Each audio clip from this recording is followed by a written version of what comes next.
Hello everyone, and welcome to yet another session recap for the Great Eminence campaign. This time it is session 19, I do believe. I am feeling much better since my last session recap that I did, where I was kind of congested a little bit. So session 19 was kind of a revelation session. A lot of things, well, really just one thing that I had been planning on for a while now, finally came to fruition. That is the revenge of Uric, the blacksmith. But let's take a step back and start at the beginning of the session. The group starts off at camp outside of the ruins of Tur, and they notice that Fickle is acting a little strangely still, and they inquire a little bit, they do some insight. They really can't just get a good read. Fickle basically says that once you guys get to town, then everything will be better. So the players attune to everything, and they decide to hit up the dwarves on their way back. And so they do just that. And the dwarves are basically installing mechanisms to protect their town, this kingdom of theirs. The players see the start of two gigantic dwarven heads with a gate in between them as they approach the town or kingdom of Tukaroth, however you wish to say it, but I pronounce it Tukaroth. Now the players get in there and they commune with the dwarves and basically tell them that they found the resting spot of what they believe to be Tur, a famous dwarf from old legends, but they say that it also needs to be excavated. And they give Clinigan the banners that they found in Fenn's tomb and basically just stay the night there. They move on towards the goblins next, and Fell finds out that the goblins have not been completely true to their word, as he finds goblinoid tracks leading past the boundaries which he set several sessions ago. And the thing here is that most of the goblins did pay him.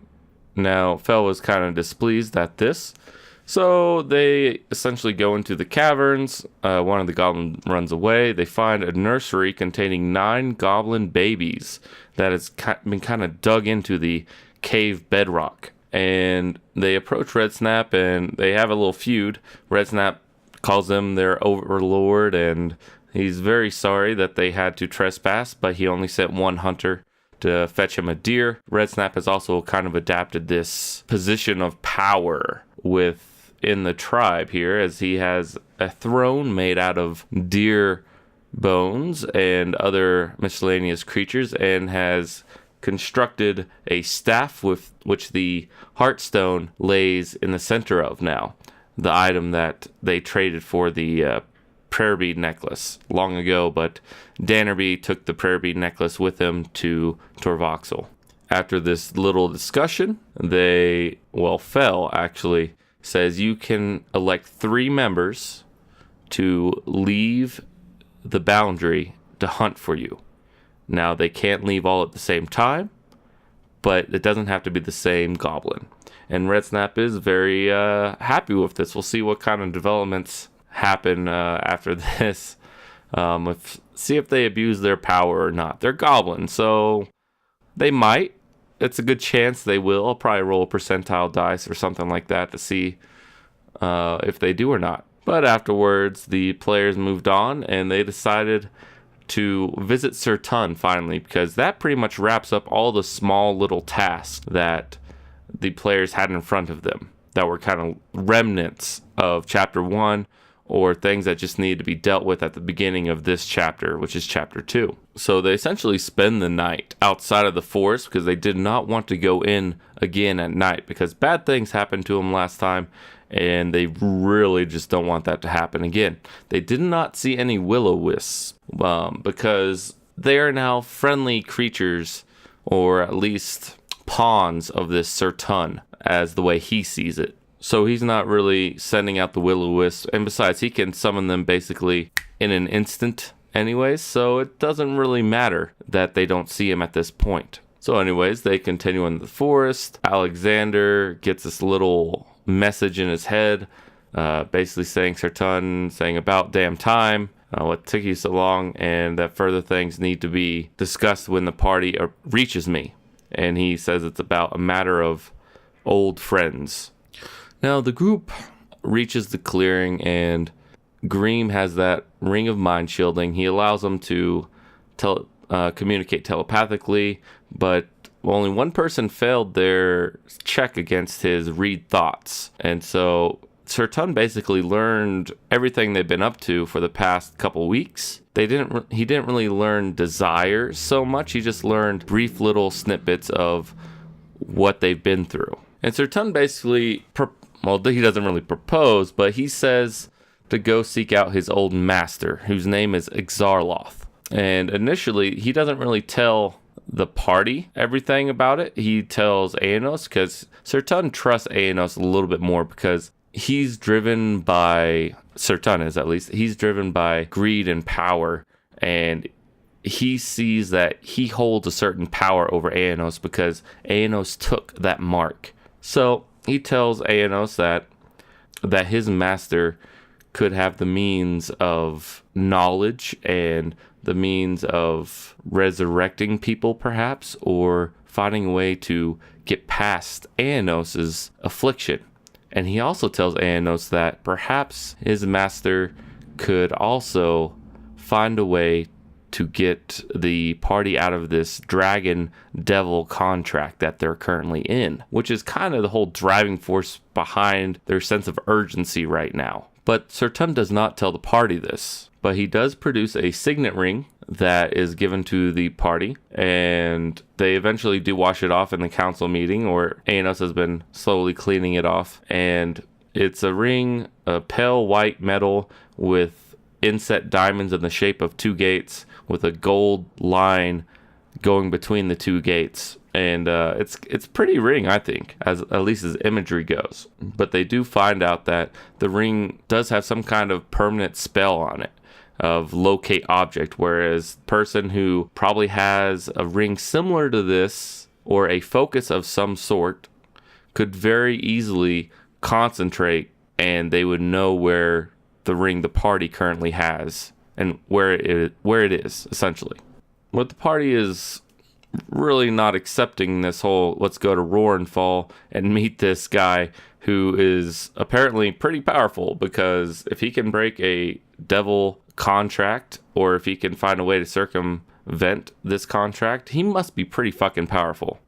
So anyways, the group finally makes it back to the town, and they give Yorick the ingot, and he smiles at them for the first time. And he does a couple things that are out of character from what they know of him. And I was really surprised that they did not try to insight, which I'm really glad they didn't, because sometimes you just gotta role play it out. The rules and mechanics are there for a reason, don't get me wrong. But they truly believed that giving him a purpose would have been successful in making him happier. And in fact, they did do that in a roundabout way. But they really didn't roll any insight checks, because they just believed my earlier answer, I suppose. Which now it's going to be a while before the party starts trusting me again, but I can live with that. So anyways, they then go have a council meeting to discuss the goblins, and the goblin talk is again tabled. They really don't want to take any actions on this.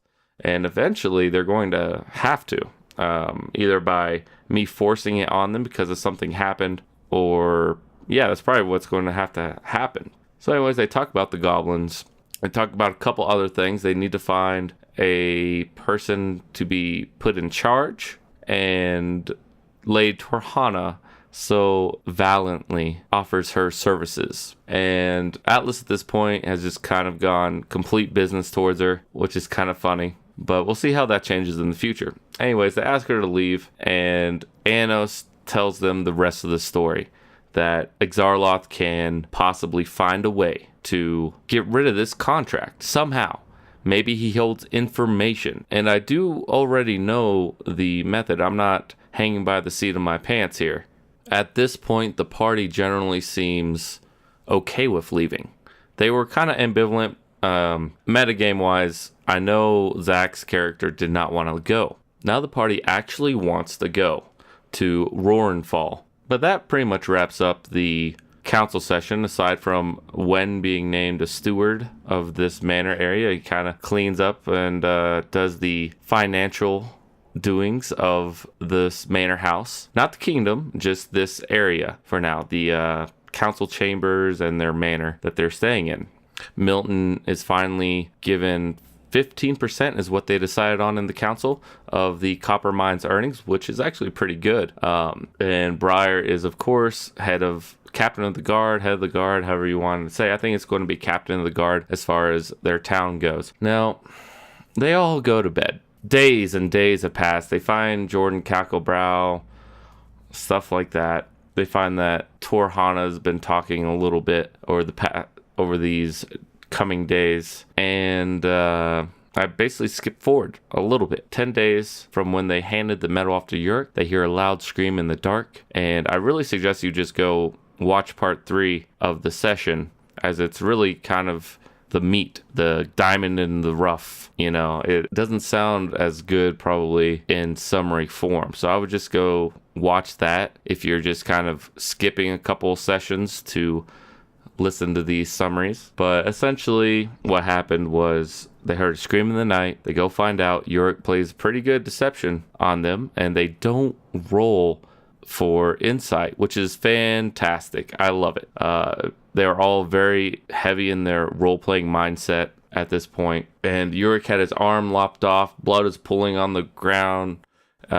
They smelled sulfur and ash, which suggested kind of a demon or devil or something, right? And Zach gets his armor. It's a very fucking cool set of armor. They spend an hour. In this hour, Zach attunes, or Atlas attunes to his armor just by kind of walking around, because he put it on instantly. And when he does, a voice speaks to him from the armor, and he finds out that it's actually Fickle, who does not sound like Fickle anymore, but Fickle is now a older version of himself. The process was very arduous and aged him in some manner. And the demon that they summoned actually took Yurik's arm as well, and Fickle's body, implanting Fickle's soul in the armor to make it work. And then Yurik basically tells them why he did it, and then kills himself.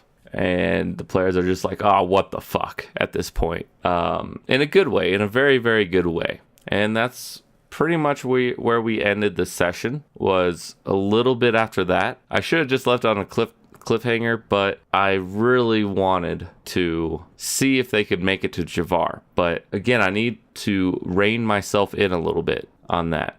So let's talk about the session overall. How did it go? I think it went very, very well. It is one of the better sessions of this campaign, I thought. It's finally starting to pay off my improved note-taking. As those of you who have been with me for a long time know that I've been fairly lax with the rules, or that I've simply not prepared enough in my note-taking and my planning. Moments that could have been so good ended up being still good, but not great. In this campaign, I finally started to turn a quarter DM-wise as far as taking notes and planning things out. And really, these past 2 campaigns, my Pirates of Gular and this one, I've really tried to emphasize that. So anyways, my planning that I set forth in Chapter 1 finally came to fruition now. And that's the thing, you don't know if things are going to happen, but when you start building a campaign, you plant little seeds that may or may not take root. This one did. It was going to happen in a different way. In fact, I only came up with this method about 2 months ago, I think, because Zach kind of wanted better armor. He's like, I really want better armor. Is there anywhere where I can get like +2 studded leather armor? I was like, not really. This world is low magic, at least for now, from the merchants. They don't have the means of making this armor. But I was like, don't worry. And he's like, okay, no problem. And he put the rest then and there. And I was like, well, wouldn't it be awesome, at least from a story perspective, if a character that wanted to always have surprise or remain in the shadows a lot of the time and wanted not to get hit a whole lot, found a cursed magical item. How could I go about doing this that would tie in any of my previous little seeds? Yurik, he's a blacksmith. Okay. And he has a little guy named Fickle, which he's had for a while. And so I played with it a little bit. Maybe Fickle just wants Yurik to be happy again, which is the way I eventually went. And he just does anything that he thinks might make Yurik happy again. And this includes scouring the known world for clues, and maybe he comes across an old cult or something along the lines, maybe a cult of Orcus, and he learns to summon a demon. Now, demons aren't lawfully obligated to do anything. They are very chaotic, but somehow they struck a deal with this demon to enhance this armor. Now, it would take a little bit more than they would like, but it doesn't matter. Yurik, at this point, is a living shell of his former self, just a walking shell. And he really just wants to see this person suffer, or at least know that his work will make this individual suffer. He doesn't want to outright kill him. He just wants to make him suffer. Now, the armor itself, I'll tell everyone what it basically does. The special metal that they got from that tomb actually gives the armor a +2 to AC. That is not part of the magical enchantment. The magical enchantment, the attuned part, is actually the demon's curse, which I named Yurik's Pain, is the name of the armor itself. Now, once attuned to, this armor cannot be unattuned unless targeted by a 5th level remove curse spell. Now, that's only to remove and unattune to it. Actually, to remove it, you just need to pass a DC 17 wisdom saving throw that you can't re-roll for another day. That's part 1 of the curse. Now, one of the benefits to this is the embodiment of Fickle is in the armor, which is why he gets a flight speed. Because if I was going to make this it's a legendary item. Let's face it. If he was to somehow remove the curses and be able to sell this thing would be worth 50,000 gold pieces or more. Probably priceless, essentially, because it's +2 studded leather. It grants a flight speed to the user, but the curses are what balance this out. One of the curses is you are vulnerable to fire damage now. And that's a pretty big one, because a lot of big bads do fire damage, including Vormesh, the dragon that they have a contractual obligation to at the current moment. The other curse to the armor is that the armor will glow as if hit by the spell Fairy Fire, which causes all attacks on him to be at advantage. And I believe I made this last for 1 minute, and Fickle can only trigger it once per day. So now, Atlas has an AC of 21 if he's dual wielding weapons, because he took that feat that gives you a +1 to AC if you're dual wielding, which is very high, especially only at level 9. At level 9 to have a 21 AC is ridiculous. That's higher than any adult dragon. It's lower than any of the ancient dragons, though. It's higher than, I think, a Pit Fiend, or it's at a Pit Fiend's AC. I can't remember. Actually, I think a Pit Fiend only has AC at 20 or 19. So it is an extremely hard to hit AC, but soon they will be facing enemies with a +10 or +15 to hit in that range. Maybe not +15 quite yet. That's going to be later on. And it's going to become a battle of hit point pools, right? How they can balance that. Now, that being said, there are ways to remove this curse. All the curses, actually. And at the present moment, they are hidden from Atlas. And they are hidden from you as well, just in case any of my players are listening to these little session recaps. Now, what to look for in the future, I'm really excited to begin the Road to Roarenfall, which will take the players over a very expansive tract of land. I currently plan to have the actual Road to Roarenfall about 2 sessions, maybe 3. It'll probably be 3, and then when they get to Roarenfall, it is a very, very large area of land. But hopefully they hire on a tracker in Javar. I know they have Fel, but it might be good to hire a map maker or someone who's actually been over this way in the past few months. Because it's actually been 3.5, 4 months since they triggered the land event, which is plenty of time for a ship or a map maker to traverse that area and come back on a brief basis. And maybe they want to go back out there. So hopefully the party will hire someone in Javar to help them along the way. If not, I will find another way. It is okay. But they will probably want to find the library first, just judging by the players' characters. They all seem to be more interested in this library than finding the Master of Sertan. For all they know, is a devil. I'm not confirming or denying that he is. I know what he is. And let's just say it's going to be interesting. So once they get to Roarenfall, it might take just one session to get to the library or to the Master. If they try to go to the Master, it might actually take 2 to actually meet him, because I kind of want a big build-up. So chapter 2 is going to be a really long chapter.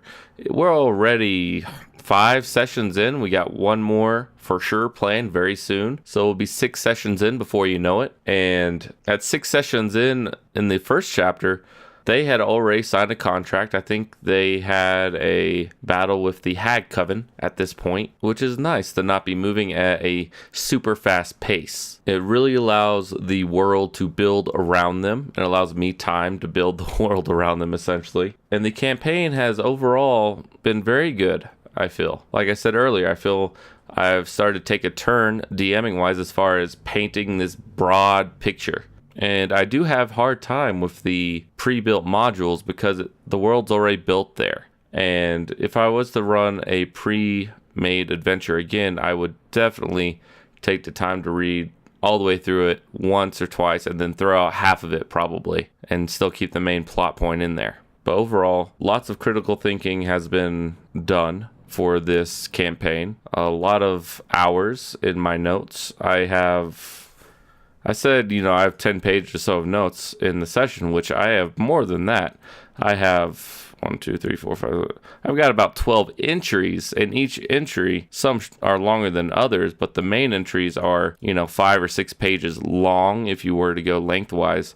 I'm just taking everything in one note for the most part, so it's kind of hard to estimate that, but I have so much for this world, and it's just barely built. And I don't imagine I'm going to build this entire campaign setting all in one go, because I really do like this world that I've started to build. I actually think after this campaign ends, which, unless there's a TPK coming up soon, which there may be, but barring that, when this campaign ends in who knows how long, I think I would really enjoy running another campaign in this world that the players are starting to become familiar with, actually, but perhaps in a different area of the world so I can expand on that. Again, this assumes that this campaign survives my professional career that hopefully is coming up soon, and it survives people's absences and everyone else's jobs. It'd be really cool if it did.